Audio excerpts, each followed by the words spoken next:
So I'm just about to start a little live stream, and I thought, as opposed to the mirrorless cameras that I normally use, I'd try working with this, the YoloLiv S3. I think I'd love something where I could just touch it to know that I was in focus, but it seems to be preferentially focusing on my microphone at the minute, which is not great. That's probably a bit better.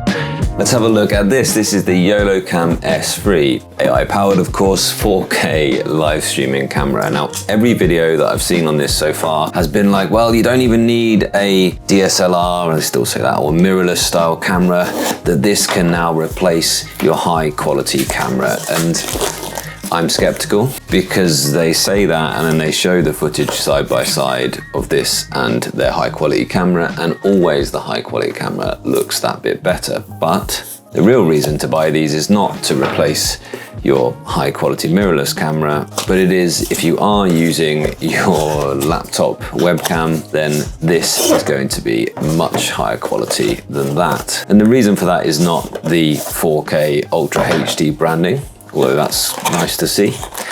The reason for that is the almost 1-inch sensor that it has inside it. And sensor size is what mirrorless cameras like the two I'm filming with right now have over webcams, where the actual webcam itself is. Here we go.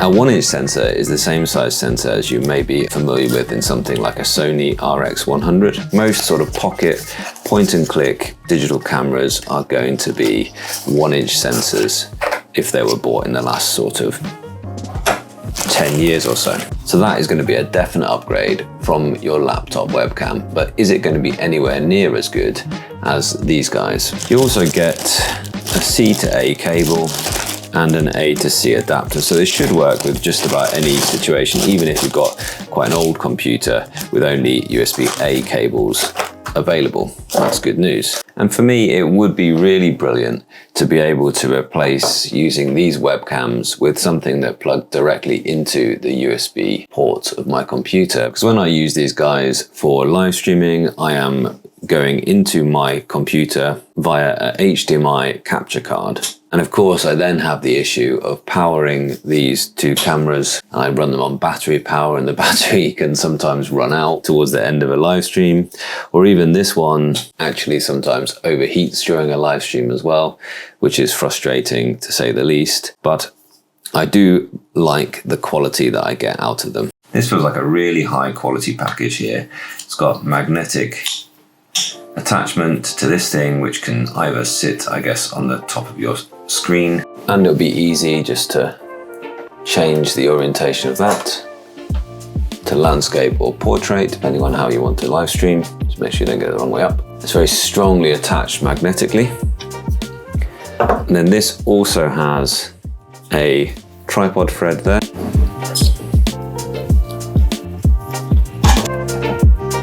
And that magnet feels strong enough that I would trust it to be pointed down like so. Cool, let's give it a go. Yeah, it's appeared straight away. Yeah, I get the full 4K, 30 frames per second. Just start recording, and the obvious comparison would be to something like this, which is the OBSBOT Meet 2. And the OBSBOT Meet 2, very similar kind of package, fair bit smaller actually, but it only has a 1/2-inch sensor in it. Same idea really though, and it is a 4K webcam as well. Now this looks not bad at all. It doesn't look though as good as my full mirrorless camera, but this has an APS-C size sensor, which is bigger still, and a much larger lens to gather much more light, and that's the crucial difference here. But this does not look bad at all. The OBSBOT Meet 2 I've used before, and again, I'm impressed by the picture quality of this, but the sound isn't quite good enough, and I wonder about the sound from this. So maybe we've captured some sound from it, and I'll put that on now. I'll be using the sound from its microphone if that's applicable. Note the YoloCam S3 has no microphone built in at all.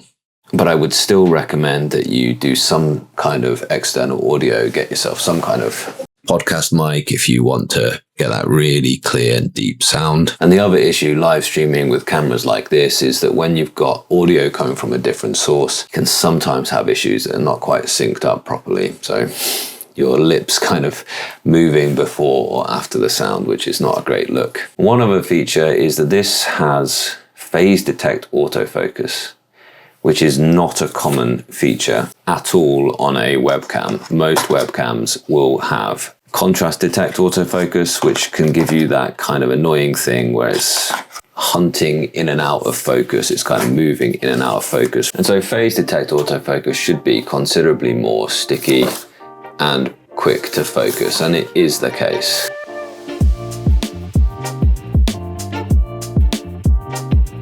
I'm about to do a live stream and I thought that I would give the YoloLiv S3 a go instead of my normal mirrorless cameras that I use as my webcams for these live streams. I can tell you the quality of this webcam is good enough, and it's not quite as good as a mirrorless camera, but it's easily good enough for distributing directly on the internet live. But I have noticed a bit of an issue when I was recording in Windows camera app, that actually the shutter speed or the frame rate wasn't quite good enough, and it kind of looked a bit jolty. But here I am recording in OBS and it looks really fine and smooth. So I don't really understand what's going on there, but for the rest of this video you might notice that actually it looks like it's very low frame rate, but this camera is capable of doing 60 frames per second, and in any case I normally just work at 30 frames per second, which is plenty smooth enough. But I've just also put it into StreamYard, which is the software I use via a browser to directly stream to the internet, and that also looks like it's got this low frame rate choppiness. So I'm a little bit skeptical as to whether I'm going to be able to use this for my live stream. It has been nice though. I've used it in another video. It's nice just to be able to capture 4K high quality footage straight into the computer that can go straight into the editing suite. It just takes away that step of having to take the SD card out and put it in a computer, really. One thing that I'd like to see them improve on the YoloLiv though is I'd like to see them put magnets on all of the different sides of the camera so that I could actually just mount it here for my top down shot and mount it so that it was like upside down, so that I was showing you the way that I want you to look at things upright as I see them for my top-down shot as well. Because I could see myself just using this all of the time as my top-down shot, but it's just that there's going to be loads of software where you don't have the option just to rotate the view directly in a live streaming software or a meeting software or something like that. So that's one thing that I'd improve. Just you might as well have the magnetic attachment on all four sides. But for the duration of this view, if you notice the footage from the S3 is a bit choppy, then know that that's an issue with Windows camera app rather than with the S3 itself. But that's weird because now I'm recording in StreamYard and it seems to be smooth now, so I don't know what setting is causing that low frame rate on the camera. So good news though, because I'm ready to go live now. Can you just see that kind of blur as I move between that? That's because I have less control over the shutter speed. But I am not using their own software, so maybe let's go ahead and see if we've got some software to download, and we'll try it out with their own YoloLiv software. Yeah, so basically the software is called YoloLiv Compose. It's not really a capture software. What it is that you can compose and you can change the settings, so you can change it to autofocus single or face detect, or as I would probably just leave it on most of the time, continuous. You can also do things like change the sharpness or the contrast. See, here's the contrast way up and here's the contrast way down, and of course go back to the originals, increase the sharpness there, decrease the sharpness. So it's more like a camera control thing, and I'm still recording through the Windows camera app, or of course you could put that into OBS or your streaming software. You do get a preview here, but you can't see the preview in YoloLiv Compose and be able to stream that at the same time. So you have to turn off the preview and then go into your streaming software. So actually a little bit fiddly to get all of the functions of the camera, and I still don't think that I'm getting much better in terms of like the motion blur here.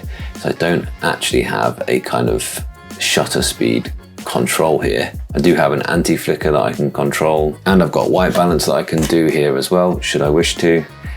In here I can go white balance, click on the bit that should be white, and then that should do a white balance correction if it were needed.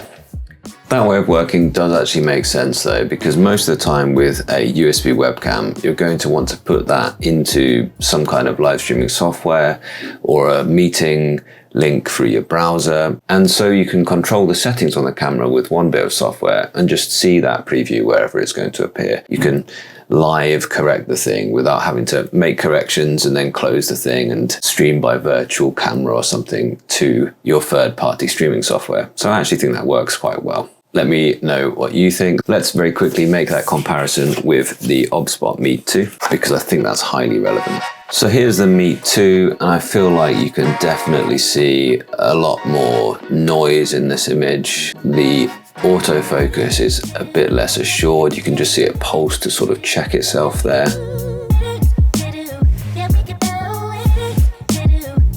I mean, it's okay. Don't get me wrong at all. I think that the OBSBOT Meet 2 is a fantastic webcam for the price and for what you get. I remember the sound on this not being very good at all, but yeah, you've got a similar field of view to the YoloLiv S3, and yeah, neither of them would I kick out of bed at all, but neither of them are a patch on the expensive webcam, of course. You are getting less of that narrow depth of field here with the Meet 2 because it's that smaller sensor. And of course, with the larger camera, you've got a much more pronounced depth of field, much more out of focus background, and you should have way more assured autofocus than on this OBSBOT Meet 2 with its contrast detection autofocus, rather than the YoloCam S3 with its more assured phase detect autofocus. But I mean, the Meet 2 is good, isn't it? I'd say for most people, that would be an absolutely fine setup. Get yourself either of these two 4K webcams. Get a pair, get one to capture you and your face, and one to capture whatever it is that you're talking about or teaching about, and that is a great way to start yourself live streaming. Just get some good audio as well.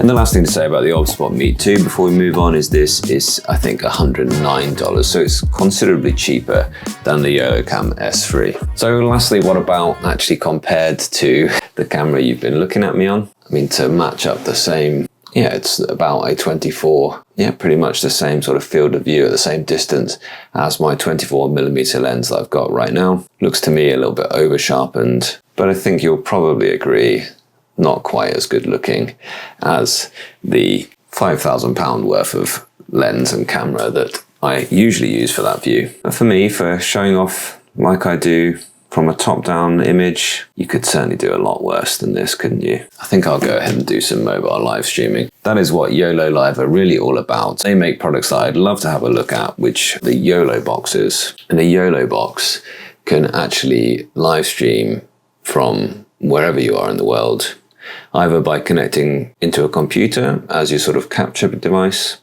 or simply by streaming directly from it to the internet. Very powerful devices. And adding a 4K webcam with a big sensor in it, yeah, why not?